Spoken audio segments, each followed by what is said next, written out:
جی وعلیکم السلام ورحمۃ اللہ وبرکاتہ۔ جی محترم، آپ نے یہ پوچھا ہے کہ آپ کے گھر میں یہ یہودی مصنوعات، دودھ، بچے کا دودھ ہے، پانی ہے، چاکلیٹ ہے، بسکٹز ہیں اور اس طرح جوسز ہیں، اس سے یہ کیا اب جو بائیکاٹ کی آواز آ رہی ہے تو کیا ان کو ضائع کر دیں؟ اور ڈاکٹر نے تو بچے کو اسی کا دودھ کا کہا ہے، تو کیا اس کا کیا جائے؟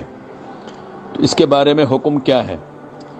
جواباً عرض یہ ہے کہ جی جو آپ نے یہودی مصنوعات کے بارے میں پوچھا ہے تو عرض یہ ہے کہ دنیا بھر میں مسلمانوں میں یہودی مصنوعات بالخصوص کھانے پینے کی چیزوں کے بائیکاٹ کی آواز لگائی جا رہی ہے، اور یہ بالکل درست ہے، بر وقت تقاضا ہے، بر وقت آواز ہے۔ اور بالکل یہودیوں کی جس قدر بھی مصنوعات ہیں، بالخصوص گھروں کے اندر استعمال ہونے والی کھانے اور خاص کر کھانے پینے کی چیزیں، مسالہ جات، تیل، صابن جیسی چیزوں کا تو بالکل بائیکاٹ کیا جانا چاہیے، کیونکہ یہودی قوم کو قرآن کریم نے ملعون اور مغضوب اور شر بریہ قرار دیا ہے، بدترین مخلوق قرار دیا ہے۔ اللہ تعالیٰ نے قرآن کریم میں وحی کی زبان میں ان پر لعنت کی ہے، نبیوں کی زبان میں ان پر لعنت کی گئی ہے۔ اللہ کا غضب ہمہ وقت وحی کے ذریعے ان پر ہو رہا ہے۔ قرآن کریم میں اس طرح کی بتیرے آیات مذکور ہیں۔ المغضوب علیہم اور ضربت علیہم الذلۃ والمسکنۃ وباؤوا بغضب من اللہ وضربت علیہم الذلہ وباؤوا بغضب من اللہ۔ اور اس سے بھی بڑھ کر آیات ہیں، قل هل انبئکم بشر من ذلک مثوبۃ عند اللہ من لعنہ اللہ وغضب علیہ وجعل منہم القردۃ والخنازیر وعبد الطاغوت۔ ان کی نسلوں کو، آج کے یہودیوں کی نسلوں کو، ان کے آبا و اجداد کو بندر اور سور کی شکلوں میں بدلا گیا ہے۔ یہ ملعون اور مغضوب قوم ہے۔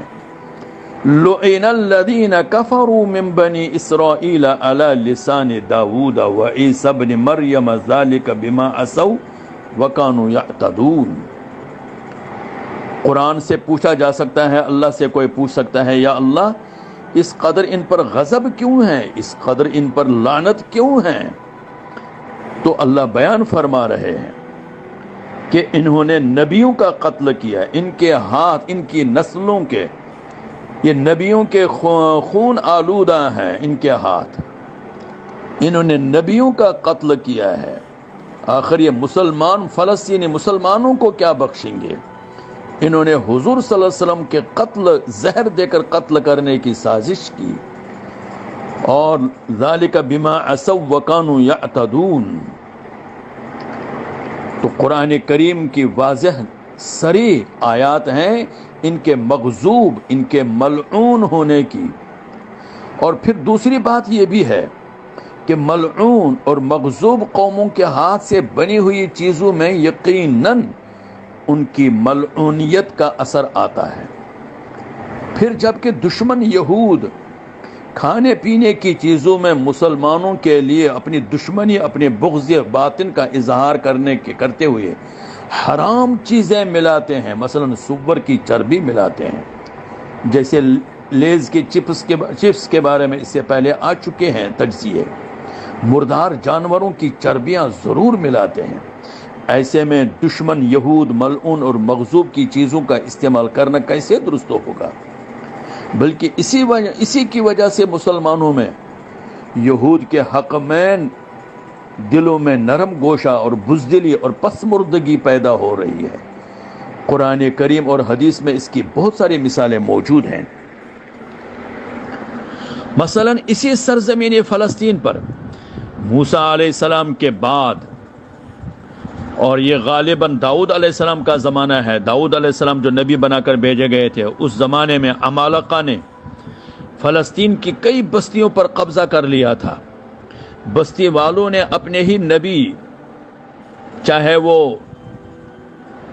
داؤد علیہ السلام ہوں یا یوشع ابن نون ہو، بعض روایت میں ان کا بھی ذکر آتا ہے، لیکن زیادہ تر داؤد علیہ السلام نبی سے درخواست کی کہ کوئی بادشاہ مقرر کر لیں جس کی قیادت میں اور سیادت میں اور کمانڈ میں ہم فی سبیل اللہ جہاد کر کے اپنی بستی کو آزاد کرا لیں۔ چنانچہ ان کے نبی داؤد علیہ السلام نے کہا کہ اللہ تعالیٰ نے تم پر طالوت کو مقرر کر دیا ہے۔ چنانچہ طالوت نے اپنا لشکر 80,000، ابن کثیر کی روایت میں ہے 80,000 لشکر تیار کر لیا اور جالوت سے لڑنے چل پڑے، لیکن درمیان راہ جو اردن میں اور فلسطین کے بیچ میں ایک نہر آتی ہے، اللہ تعالیٰ نے آزمایا اور اعلان کروایا داؤد یا طالوت کے زبان سے اپنی ان تمام لشکریوں میں کہ راستے میں آنے والی نہر سے پیاسے ہونے کے باوجود کوئی پانی نہ پی لے، جو پانی پیے گا وہ ہمارا ساتھی نہیں ہوگا اور وہ اس کے اندر لڑنے کی طاقت ختم ہو جاوے گی۔ لیکن اس آزمائش کے باوجود بہت ساروں نے پانی پی لیا اور اپنی پیاس بجھائی، اور تھوڑی سی تعداد نے نہیں پیا۔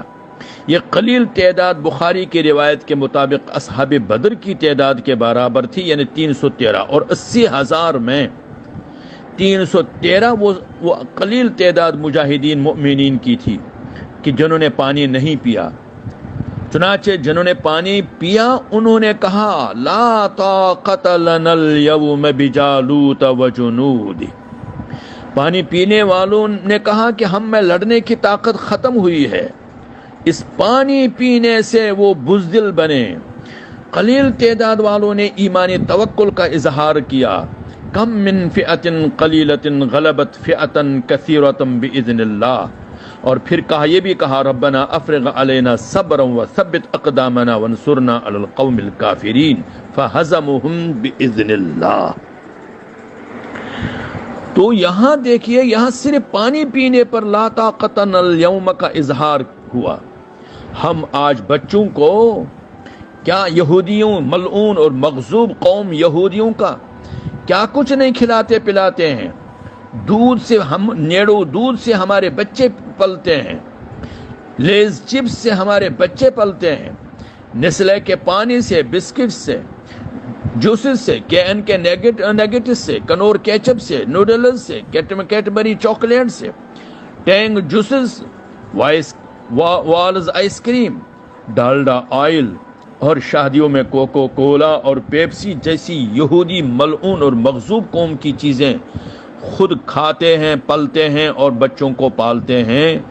وہی بچے بزدل نہ بنے تو کیا مجاہد بنیں گے؟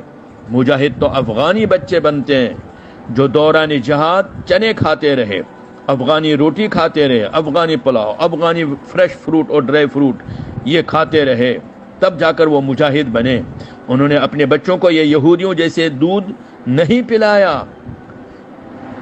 حالانکہ مغضوب قوم کا پانی پینے سے بھی رسول اللہ صلی اللہ علیہ وسلم نے منع فرمایا۔ آپ صلی اللہ علیہ وسلم جب تبوک کی طرف جا رہے تھے تو اثناء راہ اصحاب مدن اور حجر وادی پر سے گزر ہوا، وہاں ٹھہراؤ ہوا۔ وہاں ٹھہراؤ کے دوران وہاں موجود کنویں سے صحابہ نے مشکیں بھر لی اور آٹا گوندا۔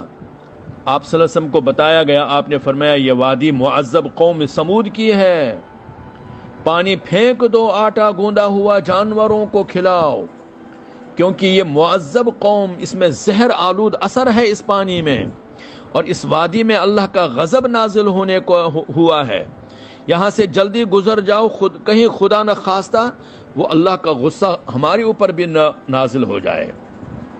چنانچہ حضور صلی اللہ علیہ وسلم بھی یہاں سے تیزی سے گزر گئے۔ مفتی شفیع صاحب رحمۃ اللہ علیہ نے لکھا ہے کہ اسی کنویں سے قوم سمود پانی پیتے تھے۔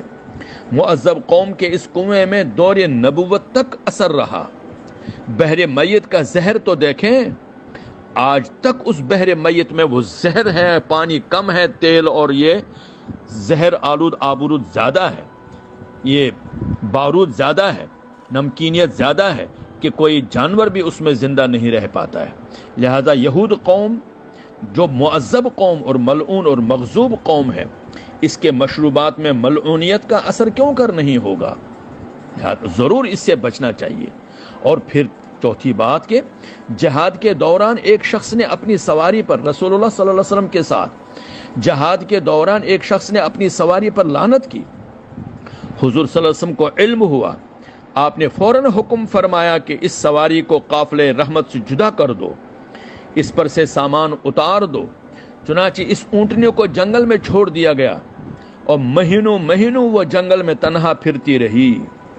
اور اس ملعون اس جانور کو کہ جس پر ویسے ہی ایک لعنت کی گئی تھی ایک شخص نے غلطی سے، اس کو رحمت کے قافلے کے ساتھ رہنے نہیں دیا گیا.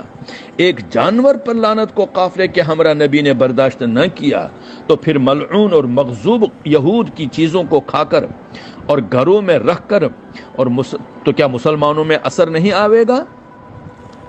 یہاں کوئی سوال کر سکتا ہے کہ مدینے میں بھی تو یہود رہتے تھے، وہاں کا پانی، وہاں کے کنویں، وہاں کا پھل یہودیوں سے خریدا جاتا تھا، لیا جاتا تھا، تو پھر وہاں تو کوئی ممانعت نہیں آئی. کوئی شاید یہ سوال کر سکتا ہے. جواباً عرض یہ ہے کہ اول تو سرزمین مدینہ پر کبھی کسی قوم پر عذاب نہیں آیا، بلکہ توریت کے بیان کے مطابق یہ سرزمین ابتدا ہی سے بابرکت شمار ہوتی رہی ہے اور نبی کا مسکن اور نبی کے دارالہجرت قرار پایا ہے.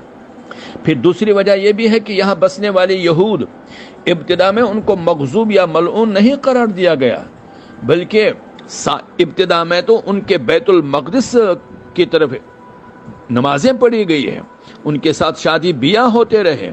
ابتدا میں 6-7 سالوں تک ان کے ساتھ کاروبار ہوتا رہا، لیکن بار بار وہ شرارتیں کرتے رہے اور نبی کے قتل کی سازش بھی کی. تو پھر جا کر ان کی مسلسل شرارتوں پر ان کو ملعون ٹھہرایا گیا. اور تیسری وجہ یہ بھی کہ مدینہ کی سرزمین اور یہاں کی تمام جتنے بھی زراعت ہے، پھل ہے، پھول ہے، پانی ہے، اناج ہے، یہ رسول اللہ صلی اللہ علیہ وسلم کی آمد کی برکت سے پاکیزہ بنا دی گئی. آپ نے اسی لیے اس کا نام یثرب نہیں رکھا، بلکہ یثرب کے بجائے طیبہ قرار دیا، جبکہ پہلے یہاں بڑے مسموم اثرات تھے، بخار اور بیماریاں تھی، مسموم آب و ہوا تھی. لیکن پھر آمد رسول سے یہاں سب بلائیں دور ہو گئی. اس لیے بہرحال ان تمام وجوہ کی بنا پر مسلمانوں کو یہودی کے تمام کھانے پینے کی چیزوں سے مکمل بائیکاٹ کرنا چاہیے. یہی قرآن کریم کی ہدایت ہے، یہی حضور صلی اللہ علیہ وسلم کی ہدایت ہے، یہی وقت کی سخت ضرورت ہے اور یہی عین تقاضا ہے. اس میں مجاہدین فلسطین کے ساتھ حمایت بھی ہے. اللہ ہم سب مسلمانوں کو سمجھ نصیب فرمائے. آمین مع التحیہ والسلام.